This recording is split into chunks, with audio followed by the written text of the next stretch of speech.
Bueno, y continuamos en Quién tiene la razón. Ya se unió a esta mesa de análisis sobre este interesante tema que estamos discutiendo el excongresista Richard Arce, el excongresista de la bancada Nuevo Perú, que entiendo tiene una posición totalmente, diametralmente distinta, porque cuando usted, congresista Mantilla, planteó esto en la comisión permanente, entiendo que varios parlamentarios del lado opuesto se pararon a decirles que ya, vamos, pasen la página, no entren en una etapa negacionista.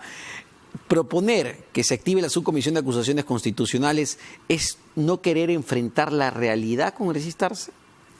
Evidentemente, pero también es irregular porque dentro de las funciones de la comisión permanente en el interregno parlamentario después de la disolución, en el que creo que ya estamos de acuerdo y hay un consenso que el Congreso ha sido disuelto, la comisión permanente se restringe a una función de revisar los decretos de urgencia, pero ni siquiera los puede observar. Puede emitir comentarios que después el nuevo Congreso elegido tendrá que evaluar y tomar decisiones respecto si ha habido alguna irregularidad en los decretos de urgencia. Y lo más interesante de esta comisión permanente es la labor estrictamente administrativa de este interregno, porque evidentemente la paralización desde el 30 de septiembre del Congreso de la República genera un sinfín de problemas administrativos, inclusive del propio personal hasta nombrado que está actualmente trabajando en el Congreso de la República.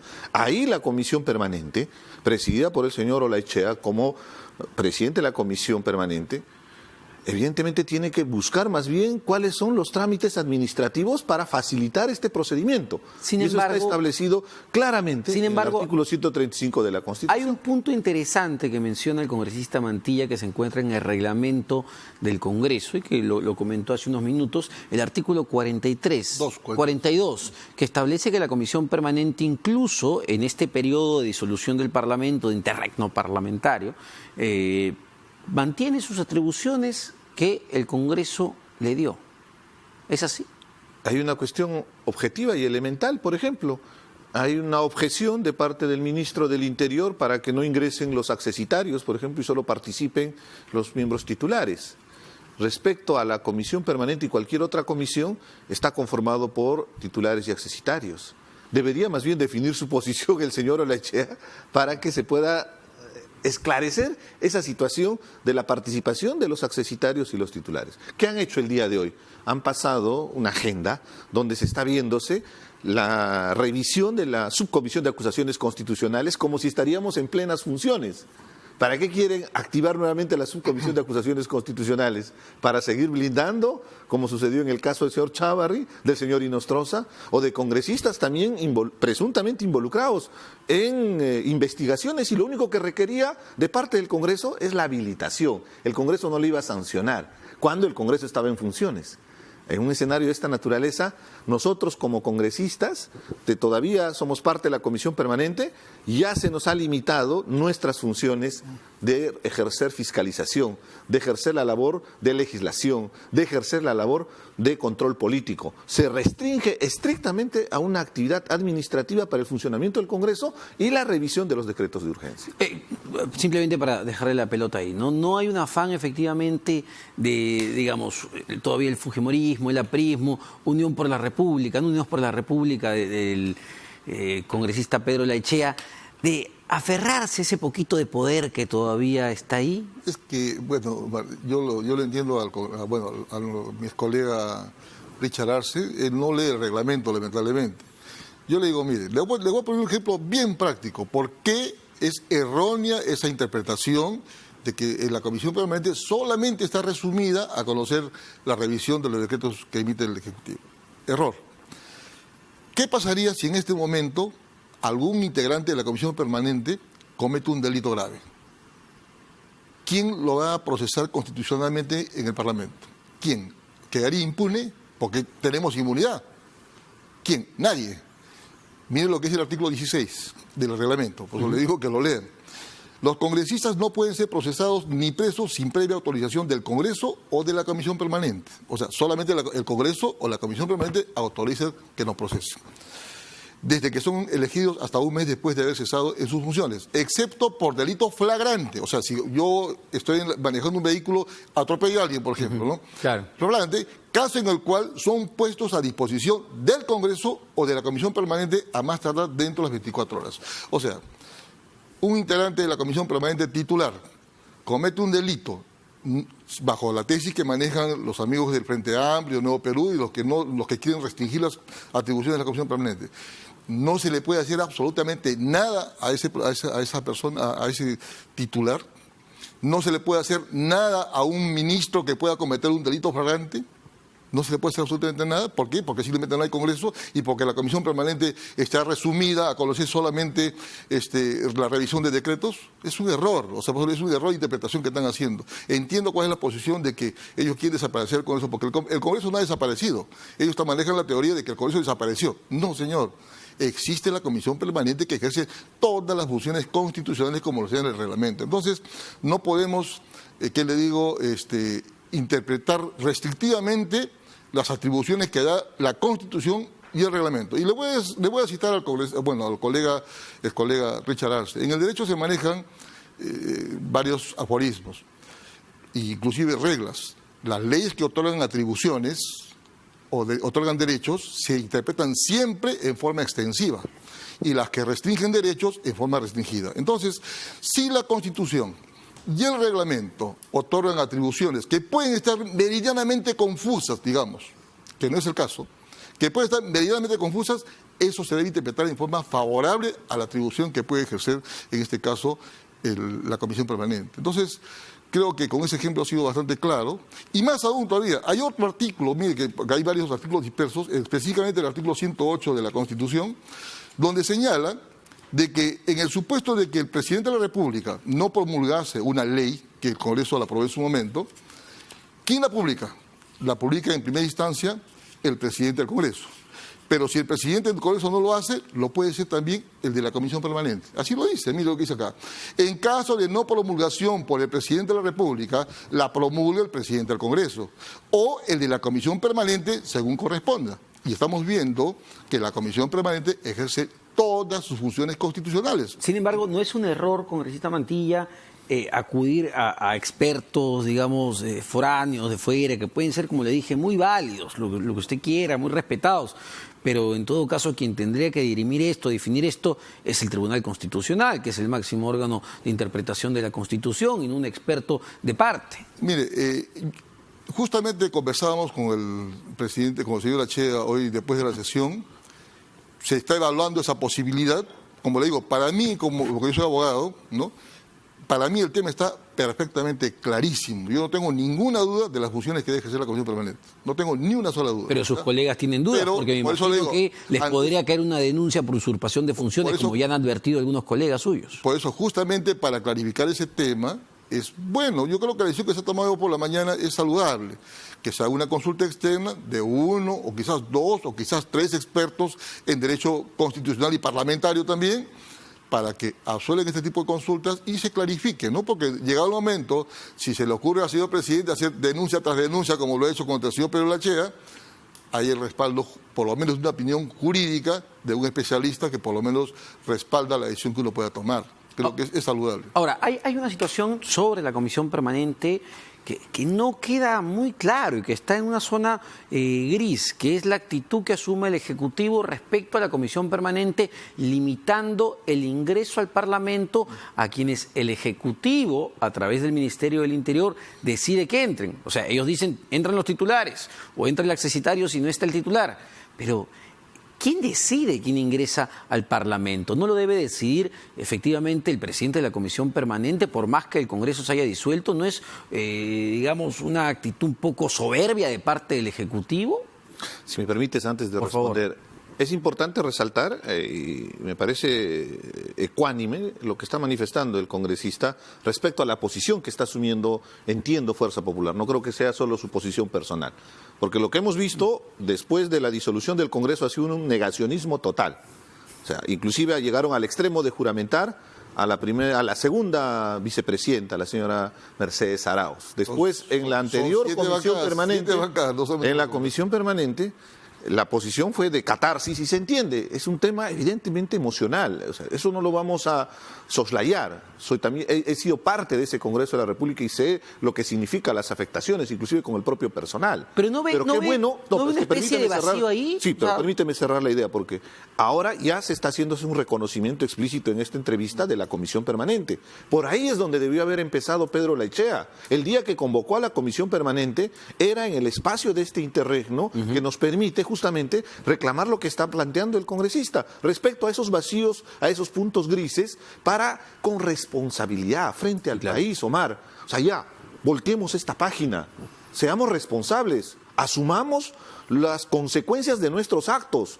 Pura soberbia y prepotencia durante estos más de 3 años, y el mismo día 30 de septiembre con el congresista estuvimos en la Junta de Portavoces y se lo pedimos, inclusive presentamos una moción para que se aborde, para que se suspenda, la elección del miembro del Tribunal Constitucional, porque lo habían planteado explícitamente.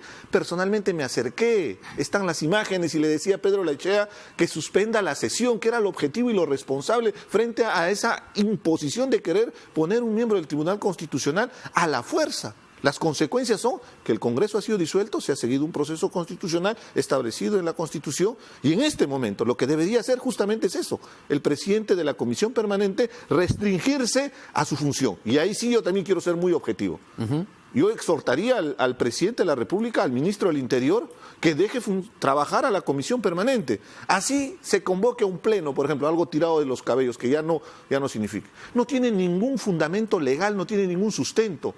Dejen que funcione la Comisión Permanente en sus 2 funciones restringidas, porque ya no es la Comisión Permanente establecida en un Congreso en funciones. En consecuencia, que se restrinja a revisar los decretos de urgencia y evidentemente el tema administrativo. Y con eso solucionamos y preparamos el terreno para que se haga un proceso de transferencia. Pero ¿no le parece válido, digamos, después de las elecciones de enero? La inquietud al menos que tiene el congresista Mantilla de definir efectivamente cuáles son las atribuciones concretas que tiene la Comisión Permanente, en el sentido, claro, me parece lógico, me parece totalmente lógico la preocupación. ¿Qué pasa si un miembro de la Comisión Permanente mata a alguien el día de mañana? ¿No se le va a poder juzgar hasta que se instale el nuevo Congreso? Ese es un aspecto que podría ayudarnos a interpretar el máximo órgano interpretativo de la Constitución. Pero si hay, es el Tribunal Constitucional. Ahora, si hay un vacío que interpretar, en todo caso. Si hay un vacío, evidentemente, bajo esa condición sine qua non. Ahora, pretender que nos emitan una opinión especialistas no tiene ningún carácter vinculante, es información referencial. Ubiquémonos en qué situación nos encontramos, tengamos la suficiente capacidad de políticos responsables con el país y entendamos que por nuestra responsabilidad se ha cerrado el Congreso y ahora hay unas elecciones a puertas para un nuevo Parlamento. Me parece totalmente válida su inquietud, congresista Mantilla, pero antes que le responda el congresista Arce, ¿qué le dice a la ciudadanía que la subcomisión de acusaciones constitucionales no va a servir nuevamente como una chaveta para perseguir a los enemigos políticos, digamos, o para blindar también a los allegados? En la percepción de la ciudadanía ha quedado muy mal parado la mayoría parlamentaria por ese tema. En primer lugar, quiero dejar bien en claro, Omar, de que yo no acepto la teoría de que no hubo golpe de Estado. Para mí este es un golpe de Estado, o sea, no es que yo acá queriendo buscar las aclaraciones respecto a las funciones de la Comisión Permanente esté aceptando este golpe de Estado. Yo me reafirmo que hay un golpe de Estado y eso lo voy a sustentar después. Ahora, entonces, ¿por qué va a la Comisión Permanente si usted sustenta que hay un golpe de Estado? Porque no puede sesionar el Pleno del Congreso porque no lo dejan ingresar. Ahí justamente voy a lo Pero si se instala la Comisión Permanente es porque asume el proceso constitucional que se está dando, ¿no? No, el tema es de que no permiten el ingreso a más, entre comillas, excongresistas que no son parte de la Comisión Permanente, inclusive no dejan ingresar a los accesitarios. Entonces, ¿cómo podemos sesionar en el Parlamento un pleno del Congreso con los 130? Es imposible. Es que en un golpe de Estado no hay Comisión Permanente. Por eso le digo. Ahora, el tema es que este interregno dice por disolución del Congreso, pero no dice si esa disolución puede ser constitucional o inconstitucional, simplemente interregno. Pero quiero dejar... dejemos este tema ahí. Vamos a lo que dice que si queremos blindar o no. Mira, yo quiero ser bien sincero, Omar. Como te dije, quizás algunos no me conocen, yo soy abogado más especialista en derecho penal, y le digo con absoluta transparencia, las decisiones que se tomaron en algunos casos del señor Inostroza, del señor Chávarri, han sido decisiones técnicas, no han sido decisiones políticas. Y por tomar decisiones técnicas nos hemos ganado ese apelativo que han malutilizado los amigos de Nuevo Perú, del Frente Amplio, de decirnos blindadores. Pero ustedes mismos en el chat La Botica dicen vamos a blindar a Chávarri. No. Ustedes usan el término. Ahí puso una congresista, van a decir que hemos blindado, es lo que puso. Pero le digo, son decisiones técnicas, ¿ya? Ahora, ¿por qué no dicen, por qué ellos no dicen que han blindado al mismo señor Marco Arana, cuando votamos la vez pasada, por unanimidad, por haber impedido de que el congresista Jorge Castro haga una denuncia al fiscal de la Nación, Pablo Sánchez? Se votó por unanimidad el archivo de su denuncia y no la de blindaje. ¿Por qué no dice que se ha blindado al señor César San Martín cuando se archivó la denuncia por esa llamada que le hizo al ex juez Walter Ríos para que lo haya un proceso penal? ¿Por qué no hablan de esos tipos de blindaje? O sea, cuando les conviene, hablan de blindaje y cuando no, no. Ahora, el tema, como le digo, del señor Chávarri fue aprobado. ¿No cree que todo eso desgastó realmente la imagen que tiene la población sobre el Congreso de la República? No le voy a negar que ha desgastado. Yo soy consciente de que acá había una muy buena, eso sí, tengo que felicitar a los señores del Frente Amplio, tengo que felicitar a los señores de Nuevo Perú, de que han hecho una excelente campaña de demolición en contra del Parlamento. Sí, pero que tenga sustento técnico no la tiene. Mira, al extremo de que cuando va esta extradición a España del señor Nostroza, el juez de España, en uno de los considerados, pone que no bastan las simples llamaditas de teléfono, no bastan simples reuniones de almuerzo de camaradería para que eso constituya un delito de organización criminal. Que los amigos que les estoy indicando sí lo tomaban eso como un elemento constitutivo para una organización criminal, y eso no califica. Un especialista en derecho penal, yo le aseguro que haría la misma votación que la hice yo, porque yo defiendo mi voto. ¿Usted como especialista en derecho penal cree que no ha habido una organización criminal en el Poder Judicial? No, es que para que haya una organización criminal tienen que haber roles, tiene que juntarse 3, 2 o más personas con el ánimo de cometer varios delitos, no un delito, sino varios delitos. De lo contrario, vamos a desaparecer las figuras de la coautoría, desaparecemos las figuras de la complicidad primaria, complicidad secundaria, autoría inmediata, autor intelectual, o sea, desaparecemos todas esas figuras si todo lo metemos en un mismo saco de relación criminal. Entonces son cosas muy distintas. Entonces, por eso le digo, un abogado especialista, yo aseguro que estaría en su comisión, votaría en el mismo sentido. O sea, lo que pasa es que se ha manipulado políticamente el tema, blindaje por cualquier cosa, y es así que se ha desacreditado, que yo lo asumo, que de repente no hemos tenido una capacidad de respuesta apropiada para poder defender esas señor situaciones. Pedro Chávarri, ex fiscal de la Nación, el señor Tomás Gálvez, el señor Víctor Rodríguez Montesa, fiscales supremos, el señor Inostroza, Walter Ríos, los ex CNM del Consejo Nacional de la Magistratura, todos ellos investigados por los cuellos blancos del puerto. Si eso no es una organización criminal, no sé qué es una organización criminal. Perdón, Omar, o sea, nosotros no tenemos competencia para investigarlo a Walter Ríos.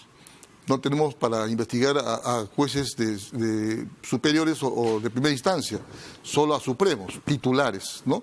Y es lo que se ha hecho con Inostroza. Se lo ha acusado por 3 delitos, solo que a lo que estaba el informe no estaba debidamente sustentado para una organización criminal. Nos queda poco tiempo, quería... Pero permíteme, por favor, es muy importante porque yo estoy sorprendido con las afirmaciones. Yo no soy abogado, yo soy ingeniero industrial, pero hay suficiente prueba para tener indicios. Es lo único que tiene que hacer el Congreso de la República para habilitar una investigación a través de la Subcomisión de Acusaciones Constitucionales y en la Comisión Permanente. Nosotros no íbamos a sancionar al señor Chávarri y al señor Inostroza por un delito. Lo único que íbamos a hacer era abrirle la puerta para que después la Fiscalía lo investigue. La presunción de la inocencia iba de lado porque en un Poder Judicial, en una Fiscalía pudo haber demostrado. ¿Cómo no va a haber suficiente carga? Más de 2.000 folios de la Fiscalía y tenemos los videos con sentido común. Hemos visto que había un deslacrado de una oficina para retirar pruebas donde la persona que ha hecho el acto después se acoge a una colaboración eficaz y confiesa que ha sido el señor Chávarri. Y en España han utilizado el argumento de que en el Congreso de la República se le ha eximido de responsabilidad al señor Inostroza Pariachi para evitar que se le investigue como organización criminal. A tal extremo que en la extradición no se le está extraditando dentro de los delitos que se van a investigar en el Perú el tema de organización criminal. La famosa señora K. ¿Tenía algo que ver con esto? Me hago la pregunta. Eso tendrán que responder más adelante, cuando termine la labor de la comisión permanente, porque termina las elecciones, entra un nuevo parlamento, tienen un mes más los miembros titulares y accesitarios de la comisión permanente para tener inmunidad. A partir de ahí tendrán que responder a la justicia y al país, y sobre todo a la historia. De eso sí no se va a evadir. Antes de terminar, porque nos queda poco tiempo, quería saber ya la posición de usted personal, congresista Mantilla, y entiendo que el domingo ya la bancada o el Partido Fuerza Popular va a evaluar su eventual participación en las elecciones del 26 de enero. ¿Cuál es su posición personal? ¿Deberían participar como Fuerza Popular, como Fujimorismo en estas elecciones, o dado que esto ha sido un golpe de Estado que ha roto el orden constitucional, ustedes no deberían presentarse? Bueno, yo le voy a dar mi opinión personal respecto a mí, no puedo opinar por lo demás. Porque sé que se reúnen el domingo, claro, ¿verdad? Se ha filtrado que ya van a ir, ¿ah? Particularmente yo le digo, no voy a postular, ¿no? No voy a postular. ¿Y no postula? ¿Usted es de opinión que el partido no debería postular? No, le doy mi opinión personal. Prefiero que ellos tomen su decisión el día domingo, no quiero yo adelantarme. Yo le digo, personalmente, así estuviéramos habilitados, yo no voy a postular. Ese es otro tema. ¿Pueden postular o no pueden postular a la del 2020? Es una interpretación que debería hacerlo de una vez el Jurado Nacional de Elecciones por un criterio justamente de transparencia o de predictibilidad, para legitimar la elección sabiendo cuáles son las reglas de juego de manera clara y transparente antes del proceso. Me parece perverso que todavía se inscriba alguien para que recién ahí interprete un jurado electoral especial. Yo te puedo demostrar, tengo experiencia de haber participado en elecciones regionales, tengo 2 elecciones regionales en los hombros, y vas a ver que la interpretación de un jurado electoral especial sobre un caso idéntico es distinto a otro jurado electoral especial. Y eso genera cierta pérdida de legitimidad en un proceso electoral. Entonces, el objetivo en este momento es establecer las reglas claras, a pesar que cuestionamos abiertamente que juegue con las reglas del 2016. En este momento no podríamos postular, seamos claros, porque se dice que no tendríamos el derecho de participar porque hemos votado para la no reelección. Pero ahí surge el abanico de posibilidades si es que se está terminando ese periodo o si no se va a tener en el 2021. ¿Nuevo Perú va a ir con el partido de Cerrón? No. El día de mañana tenemos un Consejo Nacional donde se va a debatir el tema. Nosotros creemos... ¿Es una posibilidad ir con Cerrón? Yo considero que no. Es absurdo ir con una persona que acaba de ser sentenciado por corrupción. Y de la misma manera, Juntos por el Perú, con el señor decimos, tiene una denuncia grave, hay un codinom, ya lo ha firmado el señor Barata, entonces... ¿Y quién dentro de Nuevo Perú lo está evaluando? No, pero vamos a discutirlo con mayor espíritu democrático. Pero la decisión, yo lo tengo bien claro y soy muy coherente en ese aspecto, que no se puede hacer concesiones con gente que está vinculada a actos de corrupción. Bueno, yo quiero hacer una precisión, ¿no? Por favor. Porque aun cuando yo no acepto esta disolución que es inconstitucional, sin embargo vamos a ver lo que dice la Constitución respecto a esto, ¿no? En el artículo 134 se señala que dichas elecciones se realizan dentro de los 4 meses de la fecha de disolución sin que pueda alterarse el sistema electoral preexistente. Y el sistema electoral preexistente ha sido el vigente al año 2016. Ajá. Y ahí no se prohibía la reelección. Es decir, particularmente yo le digo que sí podrían postular quienes han sido ilícitamente o ilegalmente recortados su mandato con esta disolución. ¿En el 2020? En el 2020. Ya no en el 2021. En el 2021 ya no, porque sí fue aprobada la no reelección para el 2021. Pero bueno, en todo caso, como le digo, eso es lo que yo interpreto, pero particularmente, como le digo, yo sinceramente no pienso postular. Bueno, vamos a ver qué es lo que dice finalmente el Jurado Nacional de Elecciones, porque... Valgan verdades, hay todavía una serie de vacíos que sí deberían ser interpretados y deberían ser zanjados, e insisto, no solamente el Jurado Nacional de Elecciones, el propio Tribunal Constitucional debería zanjar varios temas acá, porque estamos ante una situación, ante un escenario excepcional, nunca antes se había dado la disolución de un parlamento, queremos saber cuáles son las atribuciones de la Comisión Permanente y el órgano que tiene que definir eso es el Tribunal Constitucional, pero vamos a ver qué es lo que decide finalmente el Pleno, porque recién a fines de mes, entiendo, el magistrado Carlos Ramos va a presentar su ponencia, ¿no? Bueno, pero que no es una decisión, eso va a exponerse ante el Pleno del Tribunal Constitucional. No es su decisión, claro que no. Y después se toma. Para ver si se admite o no. Solo una la acción lección de competencia. aprendida con la reflexión que acabas de hacer. ¿Te das cuenta la cantidad de trabajo legislativo que hubiéramos podido desarrollar en 3 años si no hubieran tenido esa actitud obstruccionista, la mayoría que estuvo en el Parlamento? Realmente, para reflexionar y pensar cuánto nos falta como país y todo este encrispamiento político nos afecta. Al final vamos a tener consecuencias lamentables. Muchas sobre todo para las gracias a personas ambos, más humildes señores. del Oh, país. termina contento. Por favor, a ver. Siempre han usado esa palabra de obstruccionista. Sin embargo, el ministro de Economía Oliva y el exministro Torne han señalado públicamente que nosotros nunca hemos obstruido, al contrario, han agradecido al Congreso. Pero bueno, ya se han dado las cosas. Ellos han utilizado, como le digo, excelente Torne, al que lo estrategias para- expulsaron. Ellos han hecho un trabajo de excelencia. Lo censuraron. A Torne al que lo censuraron. Lo censuraron, entonces Pero le digo, o sea, han reconocido públicamente, eso es innegable para las publicaciones. Pero bueno, yo quiero felicitarlos bien a ellos por haber hecho ese trabajo excelente de defender la democracia y la dignidad sistemáticamente de un demoler país. al Congreso. Muchas gracias, no señores. por la democracia, no la No, Dios, El congresista no la Mantilla Y y la el lucha ex contra la congresista impunidad. Richard Es Arce. muy Vamos a una importante. pausa, simplemente les quiero comentar que no se pierdan mañana Enfoque de los Sábados porque va a estar con nosotros el presidente del Consejo de Ministros, Vicente Ceballos. Vamos a una pausa, venimos con mucho más todavía.